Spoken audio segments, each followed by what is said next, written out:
Assalamualaikum. I'm working as an audiologist in Benazir Burma Hospital, and I belong to this field since 2017.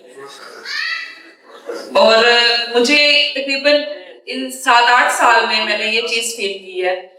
Specially मैं parents को address करूंगी क्योंकि formally speeches तो बहुत सारी होती रहती हैं जो कि प्रोफेशनल्स के लिए होती हैं। तो हमारे पास पेरेंट्स हैं तो मैं उनको ज्यादा इस चीज के लिए फोकस करूंगी कि सबसे इम्पोर्टेंट चीज होती है जो हम बीइंग ऑडियोलॉजिस्ट हमारे लिए या सबसे आप कह रहे हैं कि मेरे लिए ये बहुत ज्यादा एक दिल दुखा देने वाली चीज होती है जब हम पेरेंट्स को ये डिक्लेयर करते हैं कि their child, their baby have hearing impairment। और अगला क्वेश्चन मेरे से ये होता है पेरेंट्स का, क्या ये कार्य सारी जिंदगी नहीं सुन सकेगा? और मेरे लिए भी वो बहुत मुश्किल एक क्वेश्चन का आंसर देना होता है कि जी ये सारी जिंदगी सुन नहीं सकेगा। अब वहां पे कुछ पेरेंट्स तो बहुत मोटिवेट होके आए होते हैं कि जो कि फर्दर हेयरिंग इम्पेयरमेंट के बाद हेयरिंग एड के लिए उनको कुछ ना कुछ इन्फॉर्मेशन होती है, लेकिन कुछ पेरेंट्स वहीं पे अपनी होप को खत्म कर देते हैं और वो ये समझते हैं कि अब इसका कोई सोल्यूशन नहीं। तो मैं पेरेंट्स को ये कहूंगी कि उसका सोल्यूशन 100% अवेलेबल है in the form of hearing add and in the form of cochlear implant.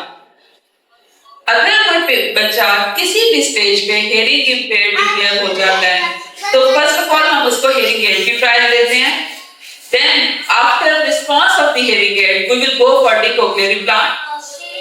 अब hearing aid fitting या cochlear implant fitting यहाँ पे आपका काम खत्म नहीं हो जाता। जिससे हमारे सामने एक बहुत अच्छी मोटिवेशन स्टोरी मिली है कि उस मदर ने मेहनत की थी, उस मदर ने कॉन्टिन्यूस एफर्ट पुट की है, जिसके बाद जो बच्चा है वो नॉर्मल स्कूल में जा रहा है, क्योंकि ये हमारा अल्टीमेट गोल होता है आपने बच्चे को नॉर्मल स्कूल में लेके जाना।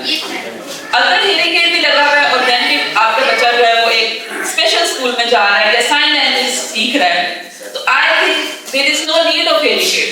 वहां पे आपका कोई फायदा नहीं है। आपने हेयरिंग एड के ऊपर जस्ट अपनी एक इन्वेस्टमेंट की हुई है, कॉस्ट डाली हुई है, इसके अलावा उसका कोई बेनिफिट नहीं है। यहाँ पे सबसे ज्यादा इंपॉर्टेंट चीज जो होती है कि पेरेंट्स में सिर्फ मदर नहीं होती, पेरेंट्स में फादर मदर मिलकर इस चीज का मिशन बनाए कि हमने इस बच्चे पे मेहनत करनी, दूसरे बच्चे से हमने डबल एफर्ट अब इस बच्चे पे करनी है। और फिर यहाँ पे रोल आता है हमारे स्पीच थेरेपिस्ट का, एक डेडिकेटेड, एक इंटेलिजेंट, एक कॉम्पिटेंट स्पीच थेरेपिस्ट एक बच्चे को नॉर्मल हेयरिंग की तरफ लेके आ सकता है, नॉर्मल स्पीच की तरफ लेके आ सकता है। और ये एक दिन की बात नहीं होती है, it will take almost 2 to 3 years, 2 से 3 साल एटलीस्ट आपको लगेंगे स्पीच थेरेपी करवानी है आपने, उसके बाद आप रिस्पॉन्स एक्सपेक्ट करते हैं। इसकी हम एग्जांपल ऐसे देते हैं कि बच्चा अपने पैदा होने से पहले सुनना शुरू कर देता है, जस्ट बिफोर बर्थ वो बच्चा सुनने की तरफ होता है। जब वो पैदा होता है हम पहले दिन से एक्सपेक्ट नहीं करते हैं, just after the birth of the baby हम ये नहीं कहते बेटा मामा बाबा कहना शुरू कर दो। हम क्या करते हैं, पूरा 1 साल इस पे मेहनत करते हैं, कॉन्टिन्यूस मदर आते जाते उठते बैठते ये बात करेगी मामा मामा बाबा बाबा, और जब वो फर्स्ट बर्थडे पे आता है then the child will call मामा और बाबा। ऐसा ही है। तो फिर हम ये कैसे एक्सपेक्ट कर सकते हैं कि एक परफॉर्म डिग्री का बच्चा आपके पास आता है और आपने हेयरिंग एड फिट किया है, just after the fitting of the hearing aid आप ये एक्सपेक्ट करें कि वो आपको जवाब देगा, आपके पास रिस्पॉन्ड करेगा? ऐसा पॉसिबल नहीं है। अब यहाँ पे बहुत ज्यादा पेरेंट्स इस बात के लिए डिमोटिवेट हो जाते हैं कि जी हम घर गए थे, घर वालों ने कहा तो जवाब ही नहीं देना, फायदा नहीं है हेयरिंग एड का। नहीं, आप वहां पे हेयरिंग एड को कभी भी नहीं उतारेंगे। एटलीस्ट 1 year आपने हेयरिंग एड कॉन्टिन्यूस बच्चे को लगाना है, उसके बाद आप एक वर्ड एक्सपेक्ट करेंगे, just only one word can either be mama papa anything else। वो जरूरी नहीं है कि वो इंटेलिजिबल वर्ड होगा। इंटेलिजिबल वर्ड ऐसा वर्ड होता है जिसका कोई मतलब होता है, ठीक है, उर्दू जुबान में, इंग्लिश जुबान में, पश्तो जुबान में उसका एक मतलब होता है। इंटेलिजिबल वर्ड आप एक्सपेक्ट नहीं करेंगे, आप कोई भी एक वर्ड एक्सपेक्ट करेंगे on the first birthday of the child. आप इसकी हेयरिंग एड की बर्थडे कह सकते हैं। हम इस बच्चे की अगर उसकी एज 5 साल है, इतना बड़ा बच्चा है और वो एक लफ्ज भी नहीं बोल रहा, आप उसकी बर्थडे नहीं काउंट करेंगे, आप उसकी हेयरिंग एड की बर्थडे को काउंट करेंगे। और फिर उसके बाद आपकी जर्नी स्टार्ट हो, फिर आप उसके बाद एक आइडियल रिजल्ट को एक्सपेक्ट कर सकते हैं। और इसी तरह सेम कोक्लियर इम्प्लांट का बिजनेस है। पेरेंट्स आते हैं जी हमने 25 लाख की डिवाइस लगवा ली है, अब कल तो कम से कम इसको बोलना चाहिए ना, ऐसा तो नहीं पॉसिबल है।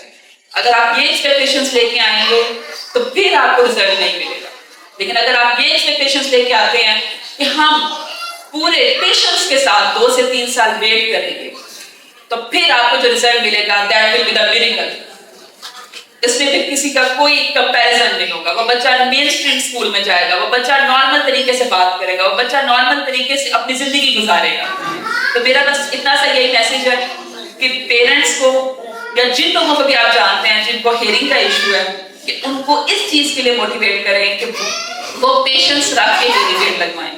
वो सिर्फ हेयरिंग एड, एक एक्सपेंसिव हेयरिंग एड लेना, एक एक्सपेंसिव इम्प्लांट लेना मकसद नहीं होता।